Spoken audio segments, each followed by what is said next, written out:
Marcos resign! Marcos resign! Marcos resign! Marcos resign! Layas! Marcos resign! Layas! Marcos! Layas! Marcos resign! Layas! Marcos resign! Layas! Marcos resign! Layas! Marcos resign! Layas! Marcos resign! Layas! Marcos resign!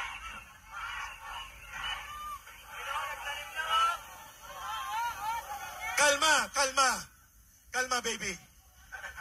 Pero malapit na tayong pumunta sa Malacanang para kaladkarin ng mamamayan ang inutil, duwag at pertugo na presidente na ang pangalan ay Marcos Jr.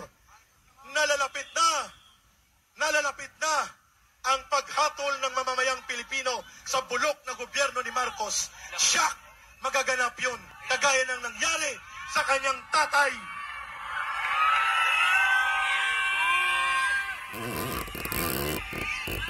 Marcos duwag! Marcos duwag inutil. Marcos duwag! Sabuhin natin. Marcos duwag inutil.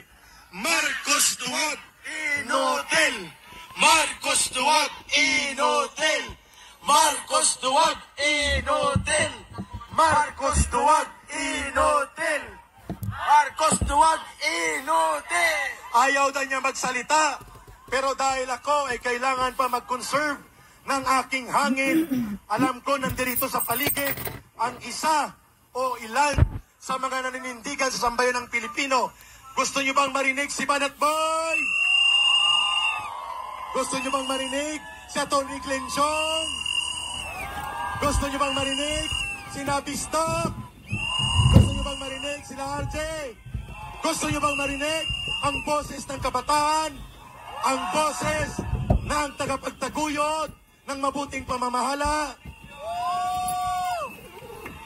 Kahit maigsi lang para makahigop ng konting oxygen si Ka-Eric, tatawagin ko si Atty. Clenchong, kasunod si Banat Boy.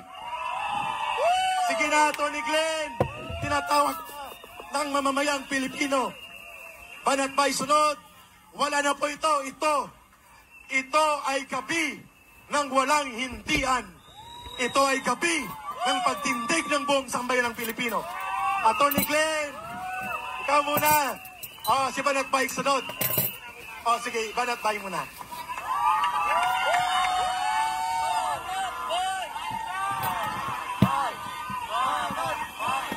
Sambayan ng Pilipino, nandito na ang babanat sa kanila. Banat Boy! Banat Boy! Banat Boy! Ha! Banat Boy! Ha! Banat Boy! Ha! Banat Boy! Banat Boy! Una sa lahat, gusto ko lamang pong i-congratulate po ang lahat ng mga taga-KOJC. Congratulations po! God is good! All the time! God is good! Alam niyo po, kung matatandaan nyo, nung nangangampanya si Bongbong Marcos, ang kanyang panawagan ay unity. Natin na ang mga vlogger ay may kanya-kanyang pananaw. Pero ako po ay nagpunta dito para sabihin and I have na to we are monitor this. united. Nag-rally na sila. Liwasang Bonifacio sa Manila. So, supportahan po natin, i-share po natin ang video aron makahibalo ang tanan. Saan man kayo sa mundo, OFW, ito ang right move sa mga katauhan na atong iral ang konstitusyon. Minata sa Liwasang Bonifacio na ni. Si Banat Bay, subscribe sa mga sa SM9, supportahan natin. Sila ang nag-lead, sila ang nag-lead ang mga katawan. Pero sila may mga Pilipino. Hindi po ito laban ni Pastor Kibuloy. Hindi lamang po ito laban ng KOJC. Ito po ay laban ng mga ordinaryong Pilipino na inaabuso. Ang illegal ay pinatutupad ng kapulisan. Mali po yun. Ito. Si General Diwata, oh. Huwag tayong titigil hanggang hindi makulong to. Dahil illegal ang utos na ginawa niya sa mga kapulisan.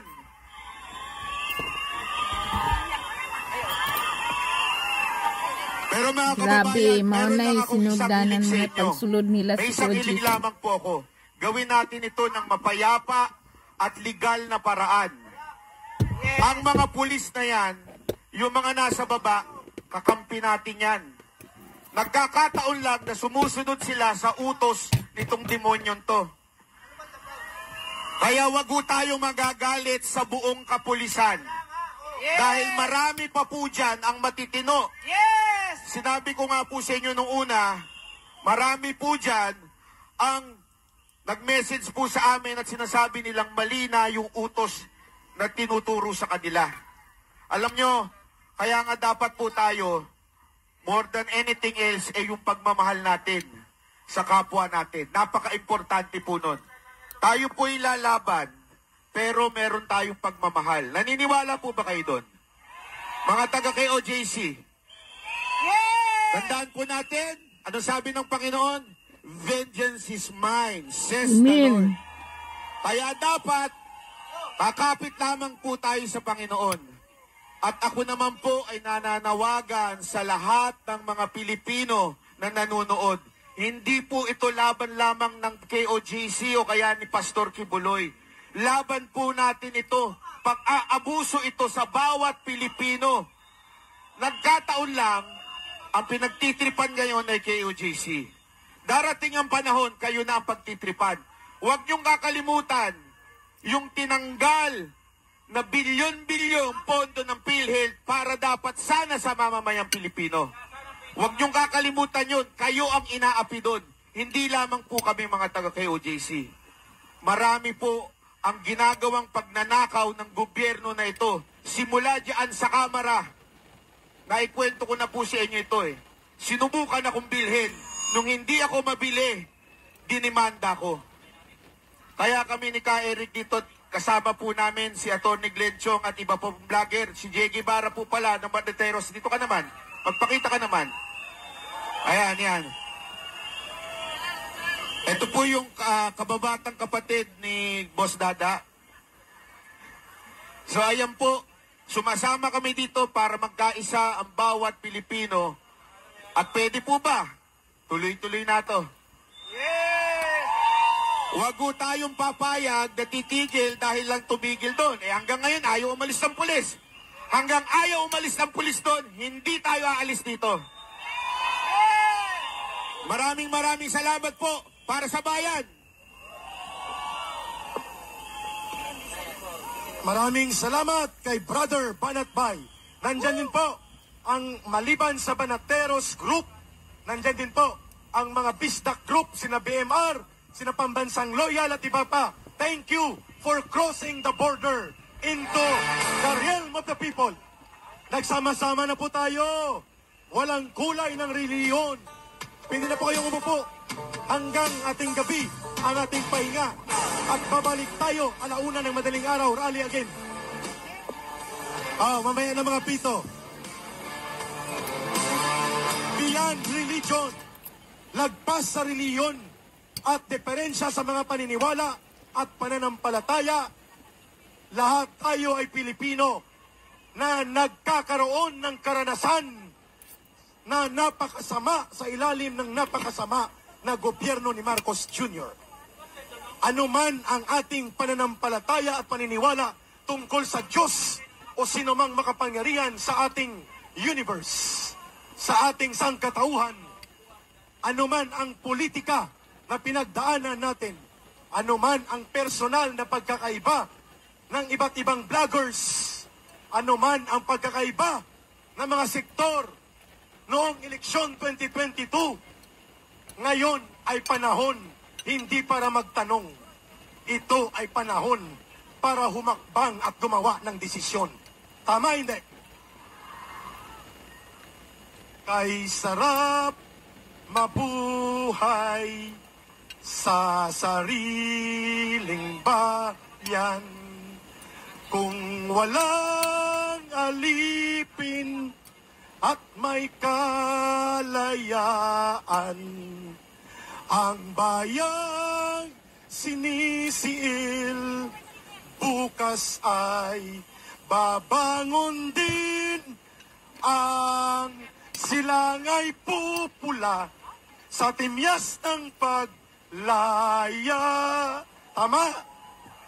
Lalaya ang mamamayang Pilipino kasama ang mga kapatid natin sa Kingdom of Jesus Christ, at ang tagumpay ay lalasapin ng buong bayan upang maitayo ang matino, matuwid, hindi bangag, inutil at mapang-abuso na gobyerno na bumibiktima sa milyong-bilyong Pilipino, ang gobyerno ni Marcos Jr.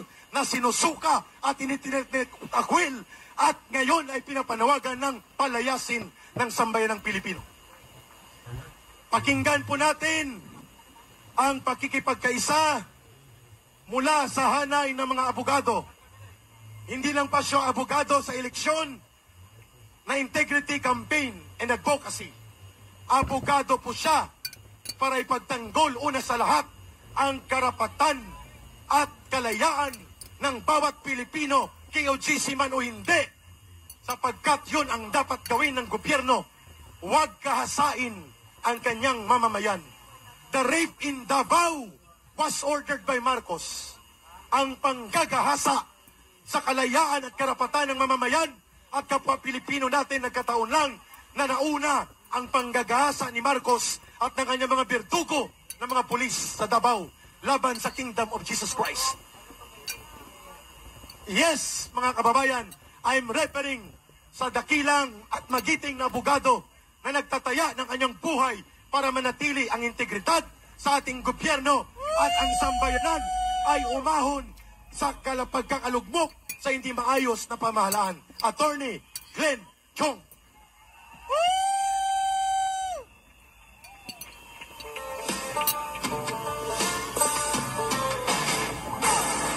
Thank you. Kuya Eric, thank you. Magandang gabi po sa inyong lahat. Ayan po, inyo pong natutunghayan ngayong gabi itong Maisog Pilipinas rally dyan po sa Liwasang Bonifacio, Maynila. At rinig na rinig nyo naman po yung sigaw ng mga kababayan natin laban dito kay Bongbong Marcos Jr. Of course,